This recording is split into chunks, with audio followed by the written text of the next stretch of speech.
যুক্ত ক্রিয়াযোগ, সুষুম্না অন্তর্মুখী প্রাণায়াম, সাম্ভাবী মহামুদ্রা, কপালভাতি শিখতে চাইছেন? আমরা দেখো, এটাই হচ্ছে, তুমি এটা দিয়ে স্বর্গ তৈরি করতে পারো। এটা দিয়েই তোমার জীবনটাকে নরক করে দিতে পারো।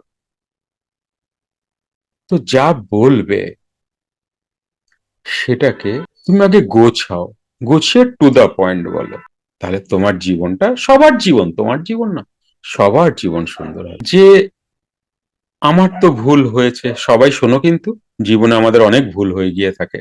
আমার তো ভুল হয়েছে, তাহলে আমি কোনো ভাগ্যে, আমার যখন ভুল হয়েছে, আমি না, আমার ইনার বলছে যে কোথাও ভুল হচ্ছে, কোথাও ভুল হচ্ছে, আমার ভুল পদক্ষেপ আমি নিয়েছি। তো তখনই না তোমার ভেতরের যে ভগবান থাকেন তিনি তোমাকে সঠিক, কারণ কি তুমি বলছো না আমাকে আমার সঠিক গুরু লাগে, তুমি বলছো আমার কোথাও ভুল হচ্ছে, আমাকে এটা শুধরাতে হবে। তখন তোমার ইনারে যে ভগবান থাকে না, সেই ভগবান তোমাকে রাস্তা দেখাতে থাকে। এইবার তুমি যখন একান্ত ভাবে চাইছো যে না, আমি একজন ঠিকঠাক এই জিনিসটা বুঝবো, তখন তোমাকে ঠিক মানুষের কাছে তোমার ভেতরের ভগবান নিয়ে আসবেন। নিয়ে এসে তার সামনে ছেড়ে দেবেন, নেমা, তুই যেটা চাইছিলি এই নে। এবার তো পেলাম। দেখো জীবনটা কেমন, আমাদের ভাবনা চিন্তা কেমন। আমি আগে ভাবলাম যে এতটা জন্ম আমি এই সাধনা করেছি, আমি ভুল পথে গেছি, এই একটা পানিশমেন্ট, কষ্ট, দুঃখ। তাহলে আমি নতুনকে পেয়ে কি আমার কষ্ট দুঃখকে হারালাম? আমি নতুনকে পেয়ে, নতুন গুরু বা নতুন সাবজেক্ট যে কোনো কিছু পেয়ে, আমি কি আমার ওই পুরনো যে কষ্ট দুঃখটা, এটাকে কি আমি ছাড়তে পারলাম, বা এটাকে কি বিদায় দিতে পারলাম নতুনকে পেয়ে? না, পারলাম না। কিন্তু নতুনকে পেয়ে আমি আনন্দিতের জায়গায় আমার মনে এটাই বারবার ঘুরঘুর করছে, আমার পেছনের জীবনের অতটা সময় চলে গেল, হায় ভগবান এইবার কি হবে? তাহলে তাহলে তুমি সুখী হবে কি করে? লজিকটা বোঝো। তাহলে তুমি যাকে পেয়েছো তাকেও তো হারাবে। কি করে হারাবে? কারণ তুমি সবসময় নেগেটিভ চিন্তা করছো, হায় রে আমার পেছনের জীবন, হায় রে আমার এতগুলো বছর নষ্ট, এই যে নেগেটিভ ভাবছো। এবার তোমার ভেতরে নেগেটিভিটি ক্রিয়েট হচ্ছে। এবার তুমি দেখো স্টেপ বাই স্টেপ কিভাবে যায়। তুমি নিজের প্রতি সন্দেহ করছো, নিজেকে অবিশ্বাস করছো। এবার নিজেকে যদি অবিশ্বাস করছো, সামনে ভগবান আসলেও তাকেও অবিশ্বাস করবে। তুমি যদি নাও করো, তোমার অবিশ্বাসের মাত্রা এত বেশি বেড়ে গেছে যে ভগবান চা কেন পান করেছেন, এখানে তুমি ভুল ধরো ভগবানের। ধরে তুমি আবার সেই জায়গায় চলে যাবে। এবার কি হলো, আগের ভুল গুরুটাও নাই, এখন সঠিক গুরুটাও নাই, তুমি গুরুহারা হয়ে গেলা। কর্মের গতি বুঝতে পারছো? কিভাবে তোমাকে আবার সেই জায়গায় নিয়ে চলে গেল। আগে তো তোমার বিশ্বাস ছিল আমি যারে পাইছি ঠিক আছে, এখন তো সেই বিশ্বাসও নাই। এখন যে যাকে হারিয়ে, যেই গুরু ছেড়েছি সেই গুরুতেও বিশ্বাস তো নাই, আগে থেকেই নাই।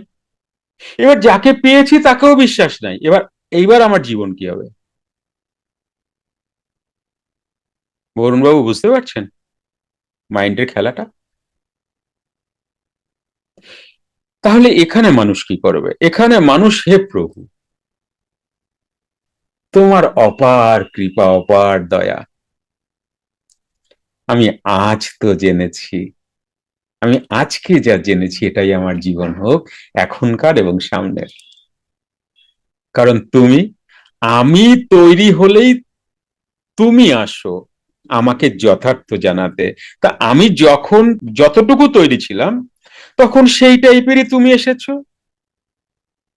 আজ আমি যতটা তৈরি হয়েছি ওখান থেকেই তৈরি হয়েছি। হ্যালো, আমি ভুল থেকেই তৈরি হয়েছি কিন্তু। সবাই কি বুঝতে পারছে কথাটা? তাহলে আমি ভুল থেকে তৈরি হয়েছি সঠিকে। এইবার যখন সঠিককে আমি তৈরি করেছি আমার এখনকার সঠিককে, তাহলে এখনকার সঠিক অনুযায়ী গুরু ধরা দিয়েছে। তাহলে সেই গুরু আমার প্রণম্য, তাকে নিয়ে আমি সংসার ঘর সবকিছু করব। এরপরে আমি যখন আরো ডেভেলপড হব, তখন আরেক গুরু আসবেন আমাকে আরেক স্তরে নিয়ে যাওয়ার জন্য। সেটা কি? সেটা হতে পারে তোমার মন গুরু আরো বড় জায়গা থেকে ইনারে সবকিছু ইথার থেকে ঢুকতে থাকবে তোমার মধ্যে। কেন? কারণ তোমার গুরু কত অব্দি তোমার সঙ্গে যাবে, যাকে তুমি গুরু মনে করছো, তোমার গুরু কত অব্দি তোমার সাথে যে থাকবে? যতক্ষণ তুমি স্বর্গ অব্দি যাচ্ছ, কুটস্থ অব্দি যাচ্ছ, তারপরে তো গুরু নাই। তাহলে এরপরে রাস্তা কতটা? যতটা চঞ্চল মন থেকে স্থির মনে যতটা এসছো তার 3-4 গুণ বেশি। ধরে নাও, কথার কথা, উদাহরণ হিসেবে বলছি। তাহলে এখন তো কেউ নাই তুমি ছাড়া, এইবার কি হবে? তাহলে তখন গুরু স্বয়ং, গুরুকে প্রাণ, যে সব জানে সব বোঝে, সে তোমার ইনারে এসে তোমাকে জ্ঞান, বিজ্ঞান সবকিছু থাকবে, সবকিছু দিতে থাকবে, তোমার ইনারেই হতে থাকবে সবকিছু, আর তুমি চুপ হয়ে যাবে আর নিজে সাধনাটা করবে আর ধরতে থাকবে জিনিসগুলো। এই হিসাবটাই তো আধা, 98% লোক কি বোঝে না। এই গুরু, দেহ গুরু কিছুটা সময় তোমার সাথে থাকবে, এই সব না, এই শেষ কথা না। এ তো জাস্ট কুটস্থ, স্বর্গ অব্দি তোমায় নিয়ে যাবে, বাকি তো আর তখন গুরু মেরে স্বর্গবাস। গুরু তখন নাই, না শ্বাসগুরু আছে, গুরু তখন মার্জ হয়ে যাচ্ছে তোমার দেখাতে প্রাণ স্বরূপ। আমার হার মাস দেখিতে আসার কি প্রয়োজন? কুটস্থে নজর রাখুন, উহাই আমার রূপ। মিলিয়ে নাও জিনিসগুলো, বোকার মতো। কোনো জগতই ভালো না, না আধ্যাত্ম জগৎ না সংসার জগৎ। মেলাও মেলাও, অল টাইম মেলাতে থাকো।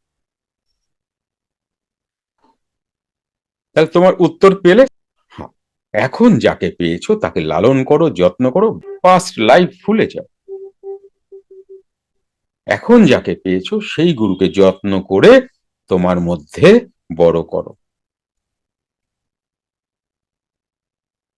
পেয়েছি তো। কত মানুষ তো পৃথিবীতে গুরু হারা, কত মানুষ তো গুরুর প্রয়োজন আছে তাই জানে না। পেয়েছি তো আমি। আমি তো অনেকের থেকে ধন্য, হে প্রভু, তুমি আমায় ধন্য করেছো। এ না হলে তোমার মুক্তি নাই, না তো পেছনে ছোবল মারতে থাকবে বারবার। ভুলে যাও, না পেছন যাবে, না এখন যাবে, না পেছনের জীবন তোমার যাবে সাথে, না এখনের জীবন যাবে তোমার সাথে, না সামনের জীবন। এর বাইরেও আরেকটা জীবন আছে, যেটা কূটস্থ রূপী যখন তুমি থাকবে, তখন সবই তো বিস্মরণ হয়ে যাবে, সব বিস্মরণ হয়ে যাবে। আবার তুমি যদি চাও সবটা স্মরণ করতে পারো, কিন্তু করে না কেউ। কারণ যোগী বর্তমানে বাঁচে, প্রিভিয়াসে যাই না। যোগী বলবো না, আমি সাধক বলবো, যোগী এর পরের কথা। বোঝা গেল? তাই আর দুঃখ নয়, খেদ নয়, প্রভুর কাছে অশেষ কৃতজ্ঞ থাকো। প্রভু, আমি তোমায় পেয়েছি তো, আমি তো আজকে জানতে পেরেছি তুমি শ্বাসরূপী আমার মধ্যে বিরাজমান। কমপ্লিট। যুক্ত ক্রিয়াযোগ, সুষুম্না অন্তর্মুখী প্রাণায়াম, সাম্ভাবী মহামুদ্রা, কপালভাতি শিখতে চাইছেন? প্রতি সপ্তাহে মঙ্গল, বুধ ও বৃহস্পতিবার রাত 8টা থেকে 9টা অবধি জুম অনলাইনে নিজের বাড়ি বসেই শিখতে পারবেন। যোগাযোগ জ্ঞানী গুরু কমিউনিটি, ফোন নাম্বার 9903680146।